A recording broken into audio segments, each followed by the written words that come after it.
Aujourd'hui, à l'ère des stories Instagram, des vidéos YouTube et des séries Netflix, être capable de lire un livre par semaine est devenu un véritable super pouvoir. Un super pouvoir que, si bien utilisé, te donnera un avantage incommensurable sur la concurrence. Imagine-toi un an en arrière, avec une liste précise de livres que tu as à lire sur les problématiques que tu rencontres. Imagine qu'au 31 décembre, que tu aies terminé ces bouquins. Regarde-toi aujourd'hui et dis-moi que tu ne serais pas devenu une meilleure personne. Dis-moi que tu n'aurais pas évolué dans ta carrière et dis-moi surtout que si tu n'aurais pas gagné plus d'argent. Eh bien, dans cette vidéo, je me propose de te donner quelques tips qui vont te permettre de réaliser ce rêve que tu aurais voulu réaliser l'année dernière afin que tu deviennes la meilleure version de toi-même. Un réflexe est une réaction automatique et immédiate. Ça veut dire que lorsque vous êtes en mode réflexe, vous êtes en mode automatique. Donc, vous n'avez pas besoin de discipline. Eh bien, la meilleure façon de transformer une habitude en réflexe, c'est de répéter l'action encore et encore. Si possible, au même endroit, au même moment. Par exemple, vous pouvez décider de lire tous les matins dès votre réveil.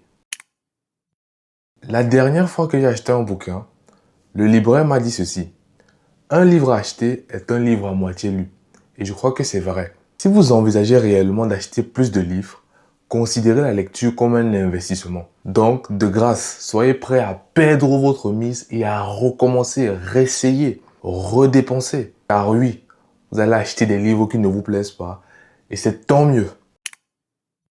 Définir son espace de lecture, c'est activer ce qu'on appelle l'effet de contexte. L'effet de contexte, c'est lorsque tu associes une tâche à un lieu bien précis. J.K. Rowling, l'autrice de la saga Harry Potter, le faisait d'ailleurs très bien. Ce qu'elle faisait, c'est qu'elle écrivait tous les jours dans le même café. Mais elle s'imposait de écrire et seulement écrire dans des cafés parce qu'elle avait bien compris que écrire chez elle était contre-productif. Car si vous associez votre endroit de travail à votre endroit de repos, en fait, vous êtes en train de détruire votre productivité.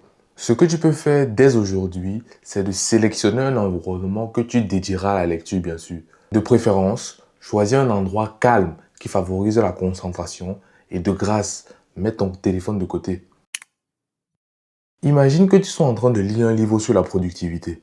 Tu tombes sur une partie du livre qui est intitulée « Comment manager une équipe ». Sauf qu'à ce moment-là, tu es étudiant et ton travail consiste à être un bon exécutant, que ce soit dans tes études ou dans ton stage, ton alternance ou même ton petit job. N'hésite surtout pas à passer au chapitre suivant si cette partie ne te concerne pas. Ne te force surtout pas à lire des parties qui ne te plaisent pas, qui ne te concernent pas. Car à force de le faire, tu en perdras le goût. Lire en 80-20, c'est écouter ses envies pour aller plus loin, écouter sa curiosité afin d'avancer sereinement. Que faites-vous dès votre réveil? Certains le consacrent à consulter leur mail et d'autres le consacrent à dresser leur lit. La stratégie du réveil que j'ai évoquée plus haut en ce qui me concernait est essentielle en ce sens qu'elle vous oblige dans les premières minutes de votre journée à investir sur vous.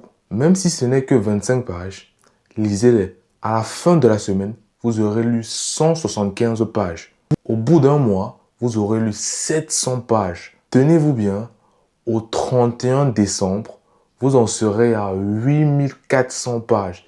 Regardez la quantité, l'effet cumulé, l'exponentiel. Vous aurez alors transformé la lecture en un réflexe. Vous n'aurez certainement donc plus à lire plus, car vous en ferez déjà assez.